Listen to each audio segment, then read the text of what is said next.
Guys, welcome back to my YouTube channel. I hope आप लोगों ने मेरा सारा वीडियोस देखा होगा, स्पेशली स्टैंडर्ड 12 स्टूडेंट्स। मैं ऑलरेडी बहुत सारे वीडियोस अपलोड कर चुका हूँ।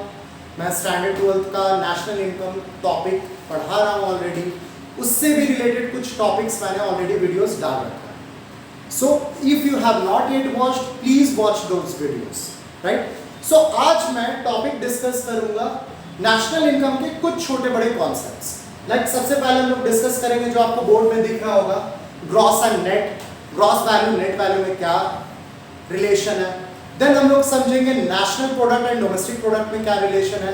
ऑल्दो मैं ये ऑलरेडी समझा चुका हूँ, बट मैं आज एक शॉर्ट तरीका समझाऊंगा आपको फॉर्मूला डिराइव करने का। और तीसरा रिलेशन हम लोग समझेंगे कि factor cost and market price में क्या रिलेशन होता है, दोनों में क्या डिफरेंसेस है, क्या सिमिलैरिटीज है, राइट। तो शुरू करते हैं आज का क्लास। तो आज सबसे पहले हम लोग समझते हैं ग्रॉस एंड नेट। देखिए, कोई भी जब हम लोग गुड्स को लेते हैं, जैसे फॉर एग्जांपल मार्कर, अगर मार्कर जब प्रोड्यूस होता है, जैसे कि हमें पता है कि कोई भी गुड्स एंड सर्विसेज प्रोड्यूस होता है, then over a period of time उसका वैल्यू डिक्रीज करता है, उसका वैल्यू डिक्रीज करता है ड्यू टू रेगुलर यूज हो गया, पुराना हो जाने की वजह से हो गया, अगर टेक्नोलॉजी है तो टेक्नोलॉजी पुराना हो गया, इसके वजह से उसके वैल्यू में डिक्रीज आता है। तो जो डिक्रीज आता है कोई भी गुड्स के बीच का वैल्यू में, उसको हम लोग क्या कहते हैं, डेप्रिसिएशन कहते हैं। उसको हम लोग क्या कहते हैं, डेप्रिसिएशन कहते हैं। तो अब कोई भी गुड का दो वैल्यू होगा। एक तो वैल्यू होगा कि जिसपे डेप्रिसिएशन मैंने चार्ज नहीं किया। चार्ज नहीं किया मतलब उससे मैं कोई भी तरह का डेप्रिसिएशन माइनस नहीं किया हूं, ओवरऑल वैल्यू। और दूसरा होता है डेप्रिसिएशन चार्ज करने के बाद का वैल्यू, राइट। सो जब मैं कह रहा हूं कि मैं कोई भी डेप्रिसिएशन चार्ज नहीं कर रहा हूं, that means it is the gross value. Gross value includes depreciation, याद रखिएगा इसको। Gross value includes depreciation. Gross value जब मैं कह रहा हूं तो उसमें डेप्रिसिएशन ऑलरेडी इंक्लूडेड है। अगर मैं मार्कर का प्राइस ₹30 ले रहा हूं तो ₹30 में ऑलरेडी डेप्रिसिएशन इंक्लूडेड है, इसमें कोई भी डेप्रिसिएशन माइनस नहीं हुआ है। अब मान लेता हूं कि एक साल में मार्कर का डेप्रिसिएशन अमाउंट है ₹5। कितना है, ₹5। एक साल में ये मार्कर ₹5 डेप्रिशिएट करता है। तो एक साल बाद या 8 महीने या 10 महीने बाद अब मार्कर का वैल्यू कितना हो गया, ₹25। अब ये जो मैं ₹25 चार्ज कर रहा हूं, इसको मैं कहता हूं नेट वैल्यू। तो नेट वैल्यू में हमेशा आपको याद रखना है, it excludes depreciation. It excludes depreciation. उससे डेप्रिसिएशन को हम लोग माइनस करते हैं, इससे हम लोग माइनस करते हैं, याद रखिएगा।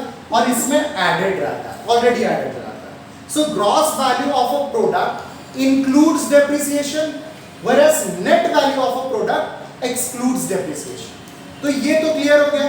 और ग्रॉस एंड नेट का बीच का रिलेशन क्या है, डेप्रिसिएशन का। एक में डेप्रिसिएशन होता है, दूसरे में डेप्रिसिएशन नहीं होता। अब हम लोग समझते हैं कि जब हम लोग कोई ग्रॉस वैल्यू फाइंड आउट करेंगे नेट वैल्यू से, तो हम लोग क्या करेंगे, एंड नेट वैल्यू से जब ग्रॉस वैल्यू फाइंड आउट करेंगे तो क्या करेंगे, राइट। सो यहां पे हम लोग समझते हैं कि जब हम लोग ग्रॉस से नेट की ओर जा रहे हैं, ग्रॉस से नेट की ओर जा रहे हैं, तो अगर ग्रॉस वैल्यू ₹30 है, डेप्रिसिएशन 5 है, तो 30 minus 5 equals to ₹25। So net value, what will be the net value, ₹25।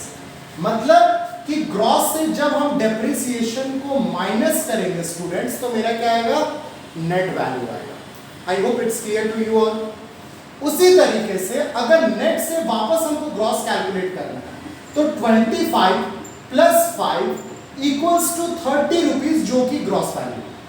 इसका मतलब है कि जब हम नेट वैल्यू से ग्रॉस वैल्यू आ रहे हैं स्टूडेंट्स, उसमें डेप्रिसिएशन को क्या करेंगे, ऐड करेंगे।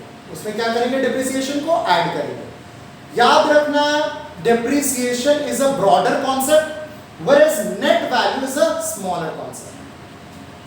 ग्रॉस वैल्यू से ब्रॉडर कॉन्सेप्ट, नेट वैल्यू से स्मॉलर कॉन्सेप्ट। सो नेट से जब ग्रॉस में जाएंगे तो ऐड डेप्रिसिएशन, ग्रॉस से वापस नेट पे जाएंगे तो डेप्रिसिएशन को माइनस करेंगे। So this is the first relation. जो हम लोग समझ गए। नेक्स्ट मैंने आपको नेशनल इनकम और डोमेस्टिक इनकम का वीडियो में मैंने समझाया था कि national income and domestic income में क्या रिलेशन है।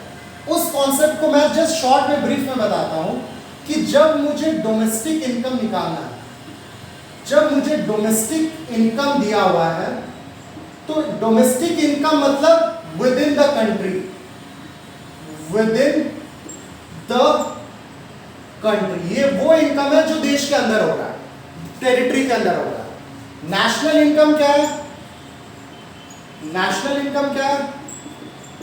नेशनल इनकम टेरिटरी के अंदर, territory plus income from abroad, right? मतलब जो देश के अंदर इनकम हो रहा है प्लस विदेश से जो आ रहा है, फॉरेन से जो आ रहा है। तो फॉरेन से जो नेट इनकम आता है उसको मैंने आपको समझाया था, उसे हम लोग NFIA कहते हैं। उसे क्या कहते हैं? NFIA। NFIA का फुल फॉर्म क्या है? Net factor income from abroad. NFIA का फुल फॉर्म क्या है? Net factor income from abroad. मतलब फॉरेन से जो इनकम हमारे देश में आ रहा है माइनस करेंगे जो फॉरेन से जा रहा है। तो यहां डोमेस्टिक एंड नेशनल इनकम का क्या रिलेशन बनता है? अगर मुझे नेशनल इनकम निकालना है डोमेस्टिक इनकम से, तो NFIA को हम लोग क्या करेंगे? ऐड करेंगे। याद रखना, NFIA को हम लोग क्या करेंगे स्टूडेंट्स? ऐड करेंगे। वापस से अगर नेशनल इनकम से डोमेस्टिक कैलकुलेट करना है तो क्या करेंगे? NFIA को हम लोग माइनस करेंगे। NFIA को क्या करेंगे? माइनस करेंगे। तो रिलेशन क्लियर है? Domestic plus NFIA equals to national income and national income minus NFIA equals to domestic income. ये कॉन्सेप्ट आई होप सबको क्लियर होगा। नेक्स्ट अब हम कॉन्सेप्ट में जाते हैं, that is market price and factor cost. अब जब हम गुड्स का प्रोडक्शन करते हैं स्टूडेंट्स, तो प्रोडक्शन के पीछे का जो खर्चा होता है, कॉस्ट ऑफ प्रोडक्शन जो होता है, उसको हम लोग कहते हैं factor cost. Cost of production जो है दैट इज फैक्टर कॉस्ट, या फिर आप समझो कि फैक्टर्स ऑफ प्रोडक्शन के पीछे जो खर्चा होता है उसको फैक्टर कॉस्ट कहते हैं। सो फैक्टर ऑफ प्रोडक्शन में क्या क्या आता है? लैंड आता है, लेबर आता है, कैपिटल आता है एंड एंटरप्रेन्योरशिप आता है। Land, labour, capital and entrepreneurship, this are the 4 factors of production. तो उस फैक्टर्स ऑफ प्रोडक्शन को हायर करने में या परचेज करने के पीछे का जो खर्चा होता है उसको हम फैक्टर कॉस्ट कहते हैं। तो जब हम फैक्टर कॉस्ट कह रहे हैं, फॉर एग्जांपल अगर मैं ये मार्कर ले रहा हूं, तो अगर इस मार्कर का फैक्टर कॉस्ट अगर मैं कह रहा हूं, तो फैक्टर कॉस्ट में इसका कॉस्ट ऑफ प्रोडक्शन, जो रॉ मटेरियल, लेबर चार्जेस, सब कुछ मिला के cost of production plus profit of the entrepreneur, क्योंकि फैक्टर्स ऑफ प्रोडक्शन का पार्ट है एंटरप्रेन्योर, तो इसमें प्रॉफिट एंटरप्रेन्योर का ऑलरेडी इंक्लूडेड होता है। ये आपको याद रखना है। तो मैं अगर 20 रुपए कह रहा हूं factor cost means this includes the profit of the entrepreneur. ये प्रॉफिट एंटरप्रेन्योर का इसमें एडेड है। तो सब कुछ तो ऐड हो गया, तब मार्केट में किस प्राइस में बिकेगा?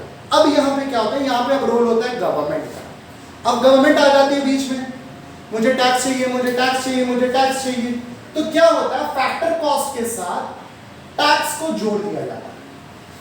टैक्स को जोड़ दिया जाता है। कौन सा टैक्स होता है ये? Indirect tax. ये कौन सा टैक्स है? Indirect tax. अब इनडायरेक्ट टैक्स क्या होता है सर? इनडायरेक्ट टैक्स वो टैक्स होता है जो गुड्स एंड सर्विसेज में लगाया जाता है। कोई भी तरह का गुड्स हो, कोई भी तरह का सर्विसेज हो, उसमें जो हम लोग टैक्स लगाते हैं दैट इज इनडायरेक्ट टैक्स। दूसरा सर डायरेक्ट टैक्स क्या होता है? डायरेक्ट टैक्स वो टैक्स होता है जो इनकम एंड वेल्थ पे लगाया जाता है। एकदम सिंपल लैंग्वेज में मैंने आपको बता दिया, डेप्थ में जाओगे तो बहुत कुछ है। Indirect tax, taxes which are imposed on goods and services. Direct tax, those tax which are imposed on income and wealth, that is direct tax. So जो भी, क्योंकि हम लोग गुड्स की बात कर रहे हैं तो गुड्स में तो इनडायरेक्ट टैक्स लगेगा। सो यहाँ पे गवर्नमेंट क्या क्या अपना टैक्स लगा दिया। गवर्नमेंट बोला कि 20 रुपए का मार्कर में मैं मान लेता हूं 5 रुपए टैक्स लूंगा। मान लिया गवर्नमेंट ने क्या बोला? ₹5 मैं टैक्स लूंगा, इनडायरेक्ट टैक्स। ठीक है, गवर्नमेंट का वो इनकम है। लेकिन on the other hand government subsidy भी तो दे रहा है हमें। सब्सिडी का एज अ प्रोड्यूसर हमें तो सब्सिडी का भी फायदा मिल रहा है, अलग अलग चीजों में गवर्नमेंट बेनिफिट्स देती है, तो वो तो गवर्नमेंट के लिए खर्च है। गवर्नमेंट के लिए वो क्या है? खर्च है। Subsidy is expense for government. तो मैं मानता हूं फॉर एग्जांपल गवर्नमेंट ₹2 का सब्सिडी दिया, तो यहां पे गवर्नमेंट का एक्चुअल इनकम क्या है? जो टैक्स का पैसा है ₹5 माइनस गवर्नमेंट ने जो सब्सिडी दिया ₹2 इक्वल्स टू ₹3, ये गवर्नमेंट का एक्चुअल इनकम है टैक्स से। इसको हम लोग कहते हैं नेट इनडायरेक्ट टैक्स। करेक्ट है? नेट इनडायरेक्ट टैक्स कैसे करेक्ट कहते हैं, कैलकुलेट करते हैं? Indirect tax minus subsidies. यहां पे हम लोग समझते हैं नेट इनडायरेक्ट टैक्स का कैलकुलेशन कैसे होता है। So net indirect tax equals to indirect tax minus subsidies. Indirect tax से जब सब्सिडीज को माइनस करेंगे वो नेट इनडायरेक्ट टैक्स होगा। तो गवर्नमेंट अगर इस मार्कर का ₹20 फैक्टर कॉस्ट है, फैक्टर कॉस्ट कितना है? ₹20। गवर्नमेंट क्या किया? उसमें टैक्स ऐड किया, सब्सिडी को माइनस किया। मैंने ₹2 सब्सिडी लिया था, ₹5 टैक्स दिया। इसको ऐड करने के बाद जो आएगा उसको हम लोग मार्केट प्राइस कहते हैं। तो ₹20 plus 5 25 minus 2 equals to ₹23 is the market price of this marker. अगर ये मार्कर मार्केट में ₹25 में ₹23 में बिक रहा है तो उसमें नेट इनडायरेक्ट टैक्स कितना होगा? यहाँ पे नेट इनडायरेक्ट टैक्स कितना होगा? ₹3 होगा। तो ये कॉन्सेप्ट हमको पता होना चाहिए। तो रिलेशन क्या है market price and factor cost का? यहां समझ लेते हैं। मार्केट प्राइस और फैक्टर कॉस्ट में रिलेशन क्या है? रिलेशन है एनआईटी का, नेट इनडायरेक्ट टैक्स का। अगर मार्केट प्राइस से फैक्टर कॉस्ट जाना है तो एनआईटी को क्या कर देंगे? माइनस कर देंगे। अगर मार्केट प्राइस है ₹23, उससे ₹3 को माइनस करते हैं तो मेरा कितना आएगा? ₹20 आएगा, वापस factor cost. So market price से अगर एनआईटी को माइनस करेंगे तो फैक्टर कॉस्ट, फैक्टर कॉस्ट से अगेन एनआईटी को ऐड करेंगे तो वो क्या बन जाएगा? मार्केट प्राइस बन जाएगा। सो आई होप ये रिलेशन भी आपको क्लियर होगा। 3 रिलेशंस आज मैंने इस क्लास में आपको बताया है, सारे रिलेशंस आपको क्लियर होंगे। अब हम अपने नेक्स्ट वीडियो में आपको मैं समझाऊंगा कि किस तरीके से इन तीनों के हेल्प से फॉर्मूला हम लोग डिराइव करते हैं। आपको फॉर्मूला रटने की जरूरत नहीं है। बहुत लोग होते हैं कि फॉर्मूलाज को रटते हैं, लर्न करते हैं, मगअप करते हैं। It's not required. Understanding is more important, concept is more important. तो नेक्स्ट वीडियो में हम समझेंगे कि कैसे इनके मदद से हम लोग फॉर्मूला डिराइव करते हैं। That is the most simplest way जो मैं आपको समझाऊंगा। सो आज के लिए यहाँ क्लास हम लोग एंड करते हैं। आई होप आप लोगों को वीडियो समझ में आया होगा। Please do watch all my videos. कोई कॉन्सेप्ट नहीं समझ में आया हो तो आप कमेंट सेक्शन में जरूर लिखिए, मैं उस पर वीडियो बनाऊंगा। So thank you everyone and please don't forget to like, share and subscribe my channel. Thank you everyone.